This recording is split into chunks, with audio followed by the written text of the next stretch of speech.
الرحمن الرحیم۔ شروع کرتا ہوں اللہ تعالیٰ کے بابرکت نام سے جو بڑا مہربان اور نہایت رحم والا ہے۔ علی وائس کے سننے والے معزز سامعین، السلام علیکم۔ اسلامی تعلیمات کے مطابق جنت ایک ایسا مقام ہے جو اللہ کے نیک بندوں کے لیے تیار کیا گیا ہے۔ یہ ایک عظیم انعام ہے جو اللہ تعالیٰ نے ان لوگوں کے لیے رکھا ہے جو اس کی عبادت کرتے ہیں، اس کی رضا کے مطابق زندگی گزارتے ہیں اور اس کے رسول حضرت محمد صلی اللہ علیہ وسلم کی تعلیمات پر عمل کرتے ہیں۔ جنت کی حقیقت کو قرآن و حدیث میں خوبصورت اور پرکشش انداز میں بیان کیا گیا ہے۔ یہ وہ جگہ ہے جہاں کوئی غم، پریشانی، بیماری یا تکلیف نہیں ہوتی۔ جنت کے دروازے چمکدار موتیوں، سونے اور چاندی سے بنے ہوئے ہیں اور اس کے مکانات یاقوت، مرجان اور دیگر قیمتی پتھروں سے مزین ہیں۔ قرآن پاک میں اللہ تعالیٰ فرماتے ہیں، جنت میں جو چیزیں تم چاہو گے وہ سب تمہیں مل جائیں گی اور تمہارے لیے وہ کچھ بھی ہوگا جو تمہارا دل چاہے گا۔ سورۃ الزخرف۔ جنت کے درجے۔ اسلامی عقیدے کے مطابق جنت مختلف درجات پر مشتمل ہے اور ہر درجے میں اللہ کے بندے اپنے اعمال کے حساب سے انعام پائیں گے۔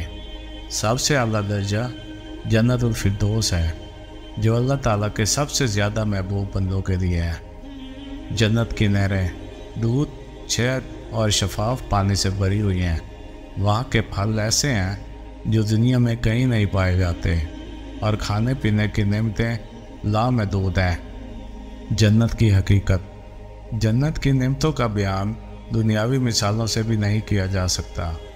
رسول اللہ صلی اللہ علیہ وسلم نے فرمایا، اللہ تعالیٰ فرماتے ہیں، میں نے اپنے نیک بندوں کے لیے وہ چیزیں تیار کی ہیں جو کسی آنکھ نے دیکھی نہیں، کسی کان نے سنی نہیں اور کسی انسان کے دل میں کبھی بھی خیال نہیں آیا۔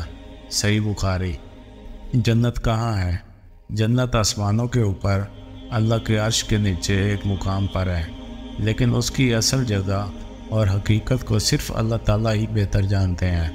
قرآن و حدیث میں ہمیں اس بات کا علم دیا گیا ہے کہ جنت وہ مقام ہے جہاں ہر نیک عمل کا صلہ، ہر آزمائش کا انعام اور ہر تکلیف کا بدلہ ملے گا۔ جنت کی طلب۔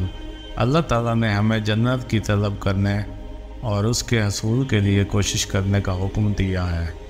اس دنیا کی زندگی ایک امتحان ہے اور جو لوگ صبر، شکر اور تقوی کے ساتھ اللہ کے احکامات کی پیروی کرتے ہیں ان کے لیے جنت کی بشارت ہے۔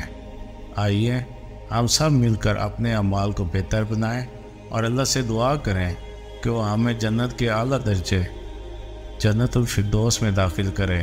آمین۔ یہ کہانی جنت کی خوبصورتی اور حقیقت کو بیان کرتی ہے اور ہمیں جنت کی طلب اور اعمال کی اصلاح کی طرف راغب کرتی ہے۔ تو دوستوں، اپنا بہت سارا خیال رکھیے گا۔